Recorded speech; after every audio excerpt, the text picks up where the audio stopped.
올바로 성장한 사람은 항상 내가 무엇을 위해서 살고 있나 그걸 깨닫는 거죠. 아버지를 기쁘시게 하는 것은 아들로서 당연한 일입니다.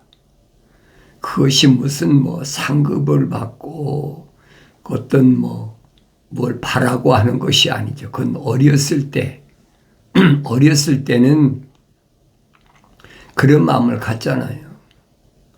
원래 다른 사람은 모르지만은 나는 어렸을 때 돌이켜보면 그래요. 국민학교 다닐 때 시험 봐가지고 100점을 맞았다. 당연한 거니까. 100점을 맞지 못했다.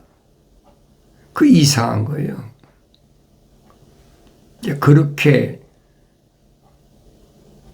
그러니까 시험 본다. 다른 아이들은 열심히 시험 공부를 한다. 특별히 할 게 없잖아요. 평상시에 공부를 해놓은 그런 삶은 그 시험이라고 해서 아무 문제가 없어요. 그러면 항상 100점 맞는 것이 당연한 거니까. 그러니까 우리 아버지하고 어머니는 시험지 가져오면 항상 100점이니까 잘했다. 그거 당연한 거죠. 그런데 성장하면은 이제 그런 일들이 일상이 되어버리니까 어떻게 하면 아버지 어머니를 기쁘게 해드릴까. 사도 바울이 똑같은 얘기를 하는 거예요. 어렸을 때는 이렇게 해야 된다. 그렇게 훈계하고 성장하지만은 성장했으면 아들이 아버지를 기쁘게 해드리는 것은 당연한 것이다. 그 당연한 거잖아요. 하나님 향하여 나의 아버지 하면서 아버지를 기쁘시게 하는 게 뭔가 그걸 모른다. 전 먹는 어린아이 때는 모르지요. 전만 먹으려고. 그렇지만은 성장하면 내 아버지를 기쁘시게 하는 게 뭔가 아무나 해당되는 게 아닙니다. 거룩하신 아버지, 다시 말하면 거룩하신 하나님의 아버지의 생명의 호흡이 들어온 자, 거룩한 생명의 책의 이름이 기록된 사람은 일일이 누가 얘기를 한다고 이런 것이 하나님이 기쁘시게 하는 것이다 합니까? 깼네 말씀드리잖아요. 주님은 길을 열어놓으셨다면 사도들은 곁길로 가지 않도록 가드라인을 쳐놨다. 울대를 쳐놨단 말이에요. 그걸 넘어가면 안 된다. 가면 안 된다. 그러니까 오직 주님이 열어놓으신 그 길만이 향해 가는 거지. 사도 바울은 그렇게 설명하고 있잖아요. 운동장에서 경주하는 자가 열심을 다해서 최선을 다해서 달려가는 것이다. 왜? 결승전을 향해서. 어린애 때 운동장에서 뜁니까? 사도 바울이 기록한 말씀을 내가 올바로 깨달아야 돼. 적어도 나는 운동장에서 지금 결승선을 향해서 달려가는 사람인가 아닌가. 내가 받은 탤런트가 뭔가 깨달을 정도가 성장해야 되죠. 어렸을 때 오줌통도 못 가리지 않습니까? 그럼 내가 여러분들에게 벌써 기독교 복음 전도자 훈련은 유튜브, 페이스북 콘텐츠가 몇천 개가 넘었으니까 여러분들이 언제 어디서나 어느 때나 찾아볼 수가 있고, 또 여러분들이 직접적으로 하나님 말씀을 읽을 수가 있고, 아, 이렇게 읽는 것이 정석이구나, 이제 그 정도는 알잖아요. 스스로 날마다 나 자신을 거울을 보듯이 하나님 말씀을 비춰보고, 내가 가는 길이 올바른 길인가, 삐뚤어진 길인가. 성장하면 여러분들이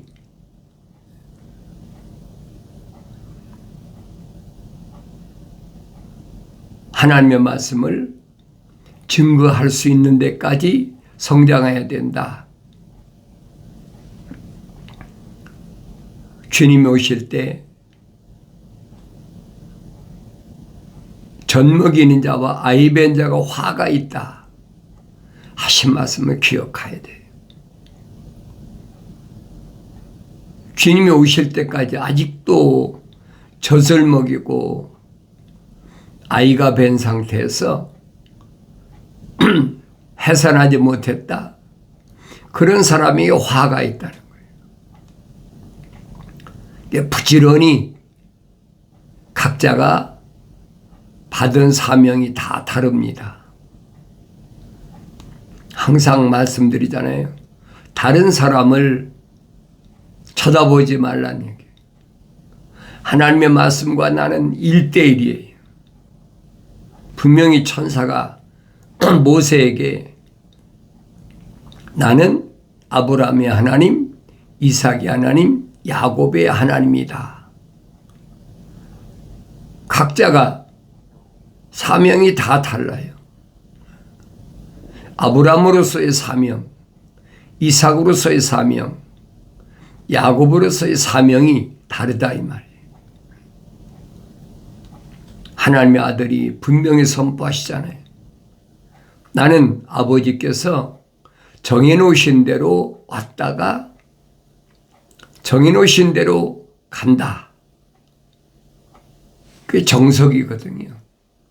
누구만 거룩한 하나님 아버지의 아들은 바로 그게 정도란 말이에요. 바른 길이란 말이에요. 그까지 하찮은 하늘 아래 지식을 가지고 어렸을 때는 모르니까 그것이 전부인 줄 알고, 늘 말씀드리잖아요. 하늘 아래 지식은, 철학과 과학은 표면적인 육신적인 나라고 속이니까 속지 마라. 여러분도 어디 가서 앉으면 그대로 설명을 해줘야죠. 속고 있으니까. 그 사람이 믿고 안 믿는 것은 그 사람 몫이에요. 내 몫이 아니란 말이에요. 그러나 분명히 창세기 1장, 2장, 3장을 올바로 안다면 이거 잘못된 거구나. 하늘의 지식이 나를 발목을 잡고 나는 지금까지 끌려왔구나. 이게 눈을 떼야죠. 눈을 뜨게 하는 것은 주님만이 하실 수 있다. 하나님의 아들을 만나야 된다는 얘기예요. 부활하신 예수님을 만났던 사울이란 청년을 기억하라는 얘기예요. 사도행전은 그냥 읽는 것이 아니에요.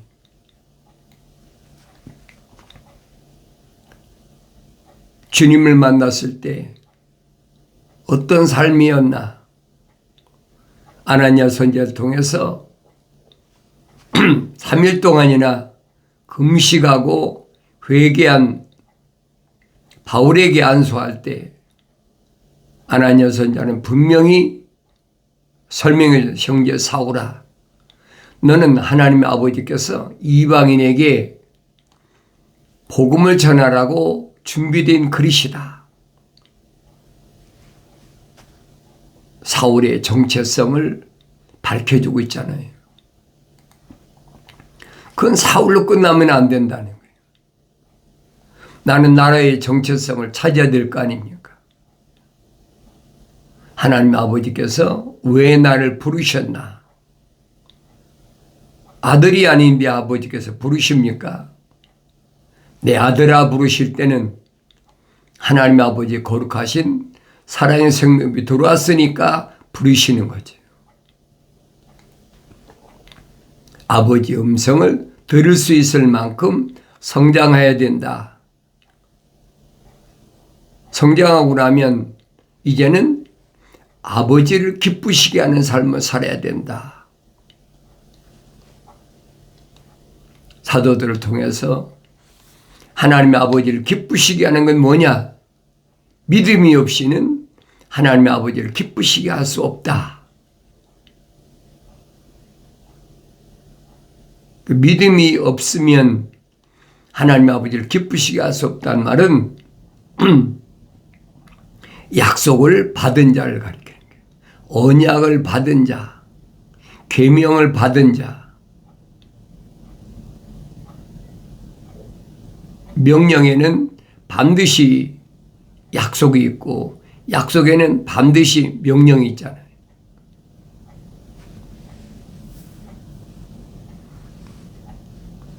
믿음이 없이는 하나님이 기쁘시게 할 수 없다. 약속을 받았으면 그 다음에는 명령이 있죠. 이게 사도 야고보가 증거한 말씀인 거예요. 행함이 없는 믿음은 죽은 믿음이다.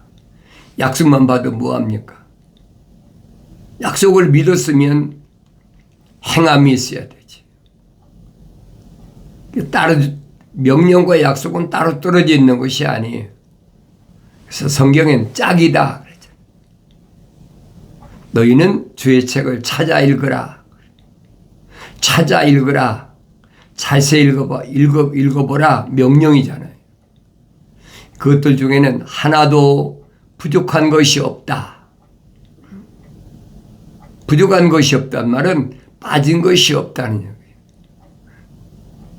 하나님 아버지 창조의 큰 그림 안에는 누가 중심이냐? 하나님의 아들이 중심이다.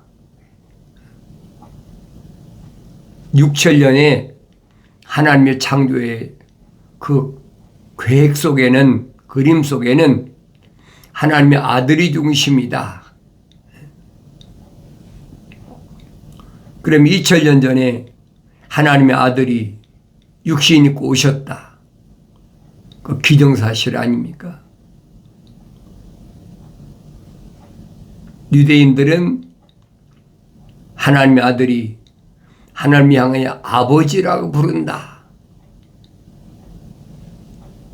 그래 죽인 거예요. 불경죄라고. 안식일을 거역했다. 요한복음 5장 읽어보세요. 왜 죽이려고 그랬나? 하나님의 아버지, 하나님을 아버지라 부른다. 안식이 주인으로서 세상을 살아가는 방법이 어떤 것인가? 사도 바울은 설명하잖아요. 저 안식에 들어갈 자. 안식에 들어갈 자 누굽니까? 안식의 주인이 열어놓으신 그 길을 가야 돼. 아무나 들어가는 게 아니잖아요. 사도들은 한결같이 어린 자녀들아 속지 마라. 저 안식에 들어갈 자는 생명책의 그 이름이 기록된 사람이고 하나님의 거룩하신 사랑의 생명호흡이 들어간 자다. 그 사람은 성경적 사람이다. 기억하셔야 돼요. 그럼 나는 철학이나 과학적 사람인가? 성경적 사람인가? 철학이나 과학적 사람은 뭘 말하는 거냐? 표면적인 사람을 말할 때 쓰는 얘기. 표면적인 사람은 철학이나 과학적 사람을 말할 때 사용하는 거예요. 성경적 사람은 표면적인 사람이 아니라 내면적인 사람을 말씀할 때 창세기 2장 7절에 기록되었잖아요. 사람을 어떻게 만드셨나? 그럼 나 자신을 보여야 될 거 아닙니까? 사람이 마음으로 준비하는 것과 그 혀의 대답은 주께로부터 나느니라. 그래서 사람이란 말은 자연인을 가리킨 것이 아니 자연인에 해당이 안 됩니다. 하나님의 거룩하신 사랑의 생명의 호흡이 들어온 자, 하나님의 거룩하신 호흡으로 연결된 자, 이 호흡이 거룩함이 들어왔죠. 그러니까 하나님과 동행하는 거예요. 내 안에 하나님의 거룩하신 사랑의 호흡이 들어와 있기 때문에 하나님과 동행하는 거예요. 그 사람이 성령 받을 사람입니다. 하나님의 거룩하신 사랑의 호흡이 안 들어온 사람은 그 사람은 성령 받을 수가 없어요. 그런 사람을 사도 바울은 자연인이라 그랬잖아요. 난 누구인가 보여야 될 거 아닙니까? 남들이 하나님 향하여 아버지라고 부르니까 나도 아버지라고 부른다? 그 참 어리석은 것이 없어요. 그래서 사람이 마음으로 준비하는 것과 그 혀의 대답은 주께로부터 나느니라. 육신의 장막 안에 하나님 형상으로 안 닮은 사람이 어떻게 주께로부터 나는 마음을 가지고 주께로부터 명령받은 대로 내가 말을 하겠느냐. 그 혀의 대답은 주께로부터 나느니라 그랬잖아요. 사람의 모든 행위가 자신의 눈에는 깨끗하나 주께서는 그 영들을 달아보시느니라. 자신의 눈엔 깨끗하고 생각하는 거 어리석은 거예요. 성령 받은 사람은 항상 주님께서 말씀하신 것에 초점을 맞추지요. 너희 일을 주께 맡기라. 그리하면 너희 생각들이 바로 서리라. 명령이잖아요. 너희 일을 주께 맡기라. 내가 하고 싶은 대로 하는 것이 아니. 어렸을 때야, 젖 먹을 때야, 배고프면 앵앵거리니까 젖을 먹이지요. 그러나 성장에서는 사도 바울이 비두니아에서 아시아에 와서 말씀을 전하려고 할 때 성령이 막으셨다 그러잖아요. 성령이 막으셨다. 그 밤에 꿈에 마케도니아에 있는 사람들이 우리한테 건너와서 복음을 전해달라. 사도행전 기록했잖아요. 그러니까 성장한 사람은 자기 마음대로 행하는 게 아닙니다. 어렸을 때 모르죠. 성장하면 그걸 깨닫는다는 거예요. 사도 바울이 말하잖아요. 내가 성장한 후에는 어린아이 때 일을 버렸노라. 이제는 내가 찾아가는 거예요. 젖 먹을 때가 아니잖아요. 이런 말씀들은 주님이 오시기 전에 완성돼야 된다 이 말입니다. 주님이 오시기 전에, 재림하시기 전에 완성되어야 된다. 그때 젖 먹는 어린아이 돼 갖고는 안 된다는 거예요.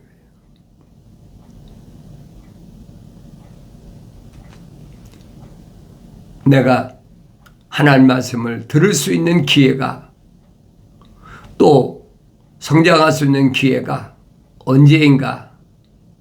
바로 지금이라니. 어리석음을 내어버리고 살라.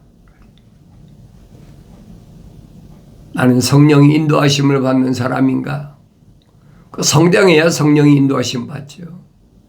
성장하지 못하면 성령의 인도하심을 받을 수가 없습니다. 사람의 행위가 주를 기쁘시게 하면 주께서 그 사람의 원수들까지도 그와 화목하게 하시느니라. 주님을 기쁘시게 하는 삶. 그러면 세상에는 원수가 없어요. 나는 주님을 기쁘시게 하는 삶인가? 세상에 원수가 없다는 말은 하늘 아래 사람들에게는 나는 감각을 안 느낀다는 거예요. 바울이 말하잖아요. 나가 날마다 죽노라. 날마다 죽는데 원수가 어디 있습니까? 미워하는 사람이 어디 있습니까? 하나님의 아들이 말씀하시잖아요. 미워하는 것은 살인하는 것이다. 하나님의 아들이 하신 말씀은 계명에서 벗어난 말씀은 한 말씀도 없어요. 내 안에 돌판에 계명이 새겨져 있나 새겨지지 않나 나 자신을 보여줘. 육신이야 눈으로 보고 귀로 듣고 얼마나 합니까? 그것이 문제가 아니라는 거예요. 눈으로 봤다고 내 입으로 함부로 말하지 말라는 거예요. 사도 야고보가 말하잖아요. 보기는 빨리 봐도 말은 더디하라. 듣기는 빨리 들어도 말은 더디하라. 생활이 돼야 돼. 입에서 한번 나온 말은 이거 쓸어 담을 수가 없어요. 그러니까 사도 바울은 뭐라고 말합니까? 헛된 말이나 농담도 하지 말아라. 완성된 사람은 절대 시덕거리고 농담이나 하고 그 자연인은 상관없어요. 생명책에 이름이 기록이 안 된 사람은 아무렇게 살든 상관이 없어요. 그러나 적어도 하나님의 자녀로서 하나님의 아들로서 내가 세상을 살아간다면 내가 어떤 삶을 살아야 되나? 하나님의 아들이 2000년 전에 오셔서 나에게 모델이시다, 본보기시다, 거울로 보여주신 것을 기억하셔야 돼요.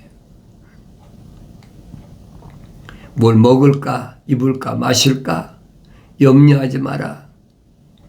유대인들이 그 말이 이해가 되겠습니까? 이해가 안 되지요. 깨닫지 못하는 거예요. 하나님의 거룩하신 사랑의 생명이 들어간 하나님의 자녀라면, 하나님의 아들이라면 하늘에 계신 너희 아버지께서 내가 이 땅에 사는 동안에 뭘 먹을까 입을까 마실까 염려하게 두시겠느냐? 주님 비유로 말씀하시잖아요. 공중의 새를 봐라. 들의 백합화를 봐라. 솔로몬이 아무리 최고의 영광을 누렸대도 들의 백합화만도 못하다. 그게 무슨 말인가 알아야지. 인위적인 거 가지고는 하나님의 아버지께서 허락하신 것하고는 가치를 비교할 수가 없다는 거예요. 그럼 내가 나의 가치를 알아야 될 거 아닙니까? 나는 하나님 아버지께서 보시기에 하늘 아래에 어떤 것보다도 가장 독특한 보물이다. 왜 그래요? 하나님 아버지의 거룩한 사랑의 생명이 들어갔기 때문에 나 자신이 무슨 잘나서 그런 것이 아니에요. 내 안에 하나님 거룩하신 사랑의 법이 들어왔기 때문에 하늘 아래에서는 내가 가장 독특한 보물이다. 나 자신의 정체를 내가 알아야 될 거 아닙니까? 그러니까 나 자신을 더럽히면 안 된다는 거예요. 무엇으로? 계명으로. 사도 바울이 설명하잖아요. 율법이 들어오기 전에는 내가 죄가 없었는데 율법이 들어오고 나니까 죄가 살아났다. 죄가 살아났다에 두려울 것이 없어요. 왜? 하나님의 아들이 이미 나를 위해서 십자가에서 물과 피를 2000년 전에 다 쏟으셨어요. 그래서 사도 바울은 설명하잖아요. 율법이 나를 십자가 앞으로 인도하는 몽학 선생이다. 따라가기만 하면 돼요. 십자가 앞으로 가기만 하면 돼요.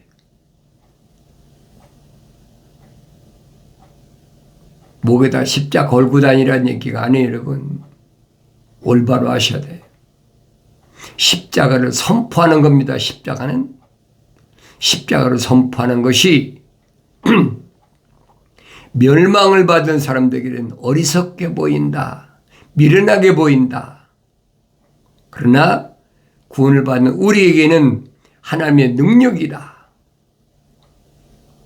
십자가 피가 아니면